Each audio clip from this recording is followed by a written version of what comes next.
ഹിന്ദു ഐക്യവേദി നേതാവ് RV ബാബു നമ്മോടൊപ്പം ചേരുകയാണ്. ശ്രീ RV ബാബു, ആന എഴുന്നള്ളിപ്പുമായി ബന്ധപ്പെട്ട് ഹൈക്കോടതി നടത്തിയ തലതിരിഞ്ഞ നിർദ്ദേശങ്ങൾക്ക് വളരെ കൃത്യമായ തിരിച്ചടി സുപ്രീം കോടതിയിൽ നിന്നും ഉണ്ടായിരിക്കുകയാണ്. ഹൈക്കോടതി ഉത്തരവിന് സുപ്രീം കോടതി സ്റ്റേ വന്നിരിക്കുന്നു. യഥാർത്ഥത്തിൽ ഇത് ഭക്തരുടെ വിജയമല്ലേ? തീർച്ചയായും ഭക്തർക്ക് താൽക്കാലികമായെങ്കിലും ആശ്വാസം ലഭിക്കുന്നു. ഇപ്പോൾ ഉത്സവങ്ങളുടെ കാലമാണ്. ഏകദേശം ഒരു 4-5 മാസക്കാലം വരെ ഉത്സവങ്ങൾ നീണ്ടു നിൽക്കും. ഈ ഉത്സവങ്ങളെയൊക്കെ ഗുരുതരമായി ബാധിക്കുന്ന ഒരു ഉത്തരവാണ് കേരള ഹൈക്കോടതിയിൽ നിന്നും ഉണ്ടായത്. അതോടെ പല ക്ഷേത്രങ്ങളുടെയും ഉത്സവ നടത്തിപ്പുകൾ തന്നെ പ്രതിസന്ധിയിലാകുന്ന സാഹചര്യം ഉണ്ടായിരുന്നു. അപ്പൊ അതിനൊക്കെ ഒരു ആശ്വാസം കിട്ടുന്ന വിധിയാണ് സുപ്രീം കോടതി വിധി. സുപ്രീം കോടതി വളരെ കൃത്യമായിട്ട് പറഞ്ഞിട്ടുള്ളത് ഹൈക്കോടതിയുടെ വിധി തികച്ചും അപ്രായോഗികമാണ്. ഇത് 2012 നിയമത്തിന് വിരുദ്ധമായിട്ടാണ് കേരള ഹൈക്കോടതിയുടെ വിധി ഉണ്ടായിട്ടുള്ളത് എന്നാണ്. അപ്പോ 2012 വിധിക്ക് കോൺട്രഡിക്ടറി ആയിട്ട് വിരോധമായിട്ട് അല്ലെങ്കിൽ അതിനെ വൈരുദ്ധ്യമായിട്ടുള്ള ഒരു വിധി ഹൈക്കോടതി എങ്ങനെ പുറപ്പെടുവിക്കും? അത് മാത്രമല്ല, സർക്കാർ നിയമമുണ്ടാക്കുന്നതിന് പകരം കോടതി എങ്ങനെയാണ് ഇത്തരം നിയമങ്ങൾ നിർമ്മിക്കുന്നത് എന്നുള്ള ചോദ്യവും സുപ്രീം കോടതി ചോദിച്ചിട്ടുണ്ട്. കോടതികളെല്ലാം നിയമം ഉണ്ടാക്കേണ്ടത് സർക്കാരാണ്. 3 മീറ്റർ വേണം, 8 മീറ്റർ വേണം എന്നൊക്കെ കോടതി എങ്ങനെ തീരുമാനിക്കും? ഇത്തരം ചില ചോദ്യങ്ങൾ കൂടി സുപ്രീം കോടതി ചോദിച്ചിട്ടുണ്ടെന്നാണ് ഞാൻ മനസ്സിലാക്കുന്നത്. ഏതായാലും ഭക്തജനങ്ങളുടെ കൂട്ടായ പ്രവർത്തനവും ക്ഷേത്രവിശ്വാസികള്, അതേപോലെ പൂരപ്രേമികള്, താളമേളങ്ങളിൽ ആസ്വദിക്കുന്നവര്, ഇങ്ങനെയുള്ള വലിയ വിഭാഗം ജനങ്ങള് ഒറ്റക്കെട്ടായിട്ട് ഈ വിഷയത്തിൽ രംഗത്ത് വരികയും ഈ കാര്യത്തിൽ ഒരുമിച്ച് നിൽക്കുകയും അവരുടെ പ്രതിഷേധങ്ങൾ പലതരത്തിൽ പ്രകടിപ്പിക്കുകയും ചെയ്തിട്ടുണ്ട്.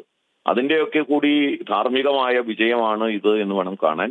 ഏതായാലും ഇത്തവണത്തെ ഉത്സവമെങ്കിലും ഭംഗിയായിട്ട് നടക്കും. ഈ വിഷയത്തിൽ അന്തിമ വിധി വരുന്നത് വരെ നമുക്ക് ഇത്തവണത്തെ ഉത്സവങ്ങൾ ഭംഗിയായിട്ട് നടക്കും എന്ന് തന്നെ പ്രതീക്ഷിക്കാം. അതിനെ ജഗദീശ്വരൻ സഹായിക്കട്ടെ എന്ന് മാത്രമാണ് ഈ വിഷയത്തിൽ പറയാനുള്ളത്. ശ്രീ RV ബാബു, മറ്റൊരു പ്രശ്നം കൂടിയുണ്ട്. വളരെ കൃത്യമായി ഹൈക്കോടതി ഉത്തരവ് തള്ളിക്കൊണ്ട് സ്റ്റേ ചെയ്തുകൊണ്ട് സുപ്രീം കോടതി പറഞ്ഞത് നിലവിലെ നിയമങ്ങൾ പാലിച്ചുകൊണ്ടല്ല ഹൈക്കോടതിയുടെ ഉത്തരവുണ്ടായത്.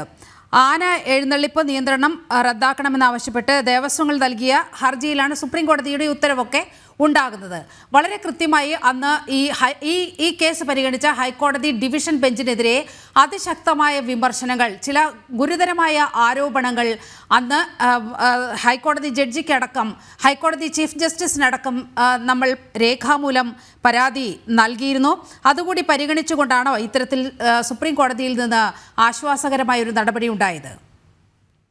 കോടതിയുടെ ഈ വിഷയത്തിലുള്ള പരാമർശങ്ങൾ ഒട്ടും ഹൈക്കോടതിയുടെ അന്തസ്സിന് ചേരാത്ത തരത്തിലായിരുന്നു എന്നുള്ള കാര്യത്തിൽ യാതൊരു സംശയമില്ല. ഹൈക്കോടതി ജഡ്ജിമാർ എന്തായിരുന്നു ഈ വിഷയത്തിൽ ഉന്നയിച്ച ആരോപണങ്ങൾ? എത്ര പരിഹാസത്തോടുകൂടിയാണ് ക്ഷേത്ര ഉത്സവങ്ങളെ ഹൈക്കോടതി ജഡ്ജിമാർ നിരീക്ഷിച്ചത് നമുക്ക് ഓർമ്മയുണ്ട്. തിമിംഗലം കരയിലായിരുന്നുവെങ്കിൽ തിമിംഗലത്തിന് നെറ്റിപ്പട്ടം കെട്ടിച്ച് നിങ്ങൾ എഴുന്നള്ളിക്കുമായിരുന്നു എന്നുള്ള ചോദ്യം കേരള ഹൈക്കോടതി ഇതര മതവിഭാഗങ്ങളുടെ കാര്യത്തിൽ ഇതുപോലെ നടക്കുന്ന ചില ചടങ്ങുകളോട് ഹൈക്കോടതി ഉന്നയിക്കുമോ? അതിനുള്ള ധൈര്യം ഹൈക്കോടതിക്കുണ്ടോ? അങ്ങനെ ഉന്നയിച്ചാൽ കേരള ഹൈക്കോടതിയുടെ ആ സ്ഥാനത്ത് ഈ ജഡ്ജിമാർ ഇരിക്കുമോ? അങ്ങനെ ഒരു വിധി ഉണ്ടായ സമയത്ത് കേരള ഹൈക്കോടതിയുടെ നെഞ്ചത്ത് കയറി നിരങ്ങിയ ഒരു സംഘടന ഉണ്ടായിരുന്നല്ലോ നമ്മുടെ നാട്ടിൽ. അവർക്കെതിരെ എന്ത് നടപടി ഉണ്ടായി? അതെ, അത് ഈ ഘട്ടത്തിൽ ഓർമ്മിക്കപ്പെടേണ്ടതാണ്. ലവ് ജിഹാദുമായി ബന്ധപ്പെട്ട് ഒരു കോടതിയിൽ പരാമർശമുണ്ടായപ്പോൾ ഹൈക്കോടതിയിലേക്ക് വിവിധ സംഘടനകൾ നടത്തിയ മാർച്ച്, അക്രമാസക്തമായ മാർച്ച് നമ്മുടെ മുന്നിൽ ഈ നിമിഷം ഓർമ്മിക്കപ്പെടേണ്ടതാണ്. അന്ന് നടത്തിയ പ്രസംഗം, ആ പ്രസംഗത്തിൽ ഉന്നയിച്ചത് എന്തായിരുന്നു? വേണ്ടി വന്നാൽ ജഡ്ജിയുടെ മുറിക്കകത്ത് ഞങ്ങൾ കയറും എന്ന് വരെ പറഞ്ഞു. കോടതിയെയും ജഡ്ജിയെയും വെല്ലുവിളിച്ചുകൊണ്ട് നടന്നു.